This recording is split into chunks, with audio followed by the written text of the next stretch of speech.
Hello दोस्तों, स्वागत है आपका विस्तृत एजुकेशन पर। आज की हमारी क्लास राजस्थान इतिहास के दूसरे टॉपिक को लेकर रहेगी, जिसका नाम है राजपूतों की उत्पत्ति के सिद्धांत।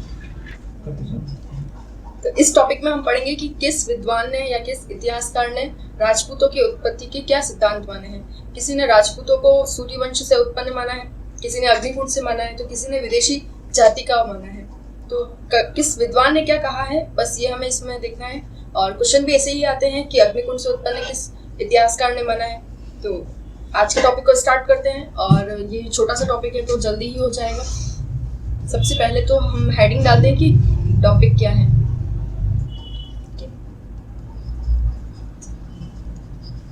राजपूतों की उत्पत्ति के सिद्धांत।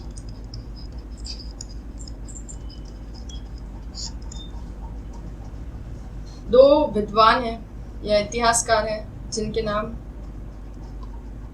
ये है नयनचंद सूरी, और दूसरे इतिहासकार हैं जयनायक भट्ट। जयनायक भट्ट जो थे वो पृथ्वीराज चौहान तृतीय की दरबारी कवि थे। जयनायक भट्ट। अब इनके जो ग्रंथ हैं, नयनचंद सूरी ने तो ग्रंथ लिखा है हम्मीर महाकाव्य। हम्मीर महाकाव्य। और जयनायक भट्ट का जो ग्रंथ था उसका नाम है पृथ्वीराज विजय। पृथ्वीराज विजय।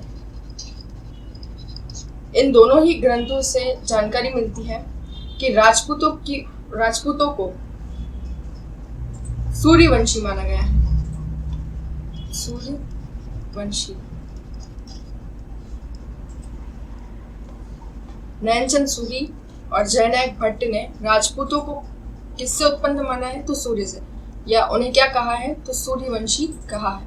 इन्हीं का समर्थन किया है इतिहासकार डॉक्टर दशरथ शर्मा ने इनके मत का समर्थन किया है। तो अब यहाँ हम देखते हैं कि नयनचंद सूरी ने और जयनायक भट्ट ने राजपूतों की उत्पत्ति किससे मानी है, सूर्य से मानी है। फिर आगे हम देखेंगे एक इतिहासकार है चंद्रवरदायी। चंद्रवरदायी जो है वे भी पृथ्वीराज चौहान तृतीय के दरबारी कवि थे, और इनका जो वास्तविक नाम है वो चंद्रवरदायी नहीं था। उनका जो वास्तविक नाम है वो था पृथ्वीभट्ट वल्लभी, और ये लाहौर के निवासी थे। इन्होंने एक ग्रंथ लिखा था और इनके ग्रंथ का नाम था पृथ्वीराज रासो।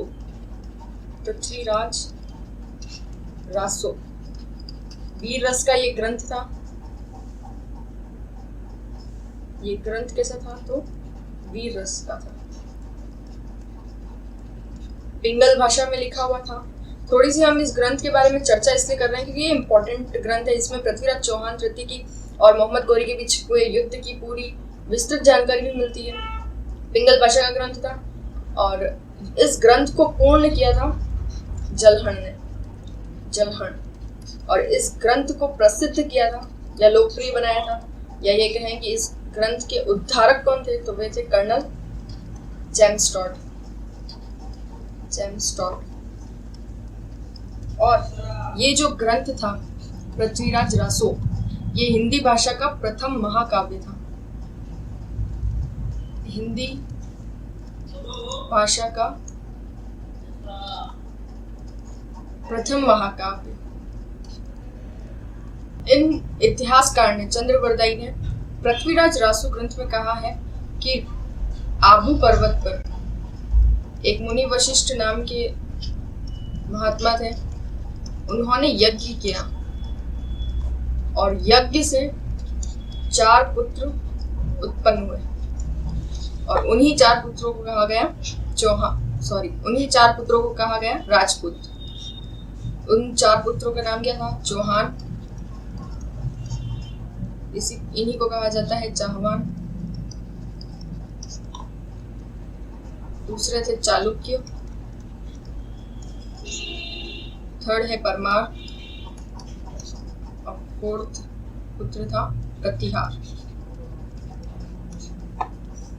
तो ये तो हमने 3 इतिहासकारों के नाम देखे हैं अभी कि किसने क्या कहा है। पहले तो नैनचंद सूरी का ग्रंथ है हम्मीर महाकाव्य और जयनायक भट्ट का ग्रंथ है पृथ्वीराज विजय। इन दोनों ही इतिहासकारों ने राजपूतों को सूर्यवंशी माना है और इनका समर्थन किया है कि राजपूत सूर्यवंशी थे, इस बात का समर्थन किया है डॉक्टर दशरथ शर्मा ने। फिर हमने बात की थी चंद्रबरदाई की।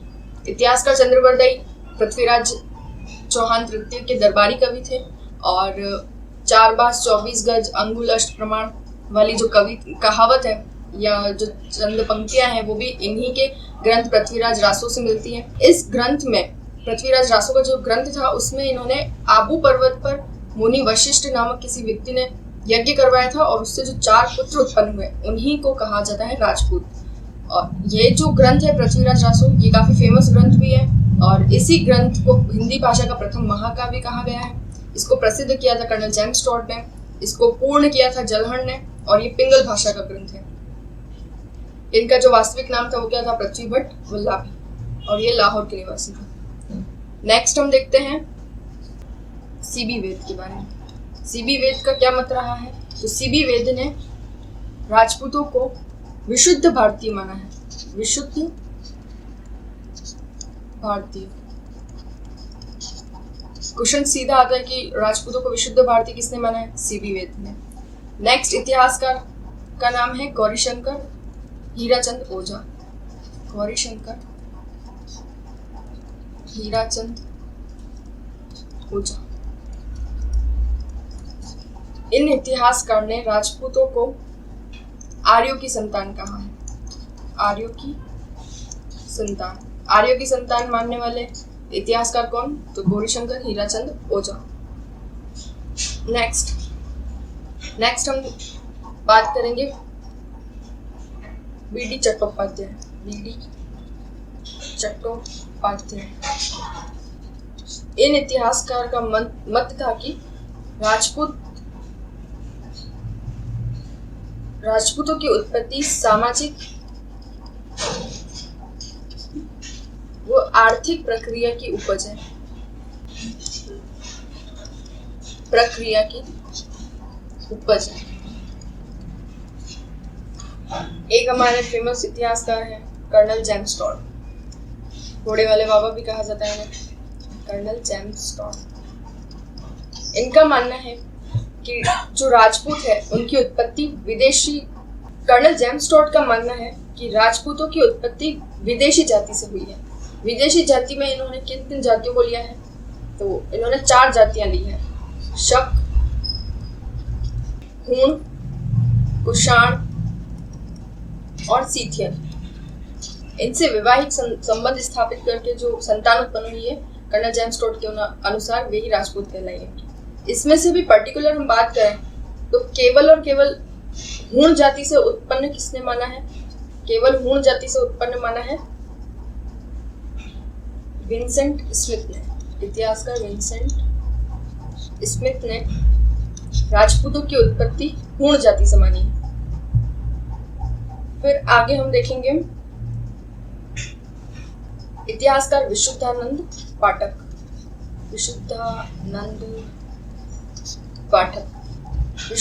पाठक के अनुसार राजपूतों की उत्पत्ति कहाँ से हुई है, विभिन्न जातियों से मानी गई है। विभिन्न जातियों से। तो यहाँ हमने देखा था सीबी वेद के अनुसार राजपूतों की उत्पत्ति कहाँ से हुई है, विशुद्ध भारतीयों से। गौरीशंकर हीराचंद के अनुसार राजपूतों को आर्यों की संतान माना है। बीडी चट्टोपाध्याय ने राजपूतों की उत्पत्ति सामाजिक तथा आर्थिक प्रक्रिया की उपज माना है। आगे हम देखेंगे कर्नल जेम्स टॉड।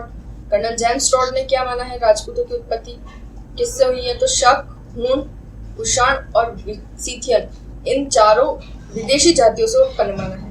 यहाँ लिखना रह गया, किससे मानी है, विदेशी जाति से उत्पन्न। विदेशी जाति कर्नल जेम्स टॉड के अनुसार।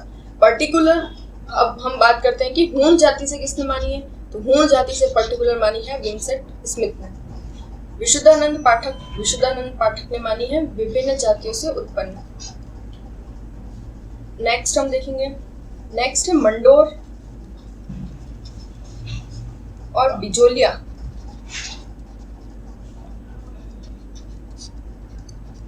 इन दोनों ही शिलालेखों में राजपूतों की उत्पत्ति मानी गई है विदेशी ब्राह्मण से।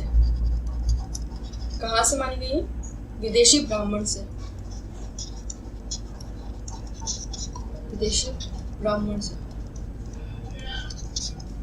पर्टिकुलर हम देखते हैं कि बिजोलिया शिलालेख में किससे मानी गई है, तो बिजोलिया शिलालेख में मानी गई है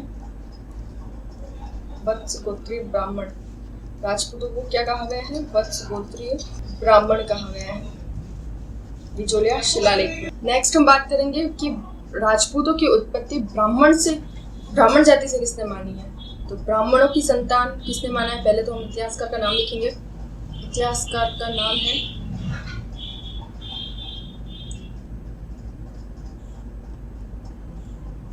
आगे हम बात करते हैं इतिहासकार गोपीनाथ शर्मा का क्या मत रहा है। इसमें गोपीनाथ शर्मा का मत है, गोपीनाथ शर्मा, इतिहासकार गोपीनाथ शर्मा का मत है कि राजपूतों की उत्पत्ति हुई ब्राह्मणों से हुई है। इन्होंने राजपूतों को ब्राह्मणों की संतान माना है।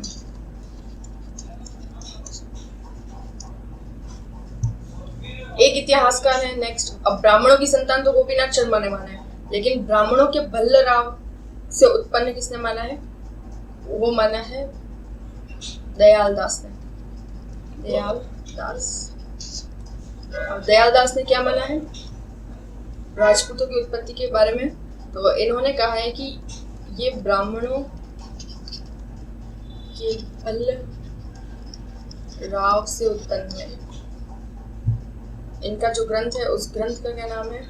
इनके ग्रंथ का नाम है बीकानेर राठौड़ारी ख्यात। नेक्स्ट इतिहासकार हम देखते हैं, तो नेक्स्ट इतिहासकार का नाम है डॉक्टर भंडारकर। डॉक्टर भंडारकर के अनुसार राजपूतों की उत्पत्ति खिजर जाति से मानी गई। खिजर जाति। फिर आगे हम देखते हैं कनिंघम।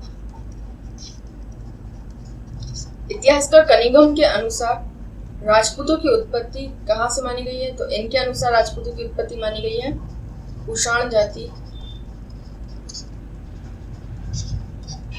यूची से। ये क्वेश्चन आया हुआ है और ये क्वेश्चन आया है पटवार 2016 में कि राजपूतों की उत्पत्ति कुषाण जाति यूची से किस इतिहासकार ने माना है? तो उसका आंसर था कनिंघम ने। और किस आधार पर माना है? तो ब्रोच गुर्जर ताम्रपत्र के आधार पर। ब्रोच गुर्जर ताम्रपत्र के आधार पर। यहाँ अभी हमने देखा है कि मंडोर और बिजोलिया शिलालेख, इन दोनों ही शिलालेखों में राजपूतों की उत्पत्ति मानी गई है विदेशी ब्राह्मणों से। लेकिन पर्टिकुलर अगर कहें कि बिजोलिया शिलालेख में राजपूतों को क्या माना गया है, तो इन्हें वत्स गोत्रीय ब्राह्मण माना गया है। गोपीनाथ शर्मा के अनुसार ब्राह्मणों की संतान माना गया है। दयाल दास के अनुसार ब्राह्मणों के भल्लराव से उत्पन्न माना गया है राजपूतों को, और इनका ग्रंथ कौन सा है? तो बीकानेर राठौड़ारी ख्यात। भंडारकर ने खिजर जाति से उत्पन्न माना है राजपूतों को, और कनिंघम ने कुषाण जाति यूची से उत्पन्न माना है। ये इंपॉर्टेंट क्वेश्चन है, रिपीट होते हैं क्वेश्चंस काफी बार, और ये पटवार 2016 में आया हुआ क्वेश्चन है। किस आधार पर इनको कुषाण जाति यूची से उत्पन्न माना है? तो ब्रोच गुर्जर के ताम्रपत्र के आधार पर। नेक्स्ट हम शिलालेख देखते हैं। नेक्स्ट शिलालेख का नाम है हर्षवर्धन शिलालेख। हर्षवर्धन शिलालेख। इस शिलालेख में राजपूतों को क्या माना गया? इसमें माना गया है रघुकुल। राजपूतों को रघुकुल माना गया है, रघुकुल वंशी माना गया है। ओके, नेक्स्ट हम बात करते हैं मनुस्मृति की। मनुस्मृति में क्या माना गया है? मनुस्मृति में राजपूतों को ब्रह्मा से उत्पन्न माना गया है, ब्रह्मा से उत्पन्न माना गया है। और भारत का सबसे इम्पोर्टेंट ग्रंथ है आगे ऋग्वेद। ऋग्वेद में राजपूतों को कहाँ किससे उत्पन्न माना गया है, तो उसमें माना गया है ब्रह्मा की बाहों से। यहाँ कंफ्यूज नहीं होना है कि ब्रह्मा से किसने माना है, ब्रह्मा की बाहों से किसने, तो ब्रह्मा से तो माना है मनुस्मृति में, और ब्रह्मा की बाहों से माना है ऋग्वेद में। ऋग्वेद में क्या माना है, ब्रह्मा की बाहों से, और मनुस्मृति में माना है ब्रह्मा से। हर्षवर्धन शिलालेख में राजपूतों को रघुकुल वंशी माना गया है। सो गाइज, आज की वीडियो में बस इतना ही। आज की क्लास को हम यहीं पर ओवर करेंगे। छोटा सा टॉपिक था राजपूतों की उत्पत्ति के सिद्धांत को लेकर। नेक्स्ट क्लास में हम नेक्स्ट टॉपिक को स्टार्ट करेंगे, और विस्तृत एजुकेशन के एप्लीकेशन को डाउनलोड कीजिए। Thank you.